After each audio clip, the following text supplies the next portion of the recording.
In today's video, I'll be showing you on how to convert a JPEG to a PDF for free. Open up the search engine. I would recommend either Safari or Google. Then type in PDF 24 tools, and it should be the first one to pop up. If not, then just scroll through till you see this screen. So we're going to scroll through till we see this JPEG to PDF. They also have other conversions that you can do as well.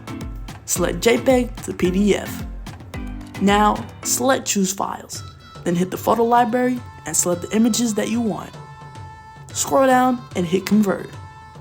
Go ahead and download and wait for your image to download. Click Download and open the document. So this is what it should look like after you finish converting your image.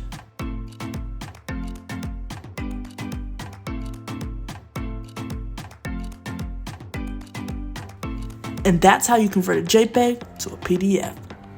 If you made it to the end of the video, thank you so much for watching, and I'll see you next time.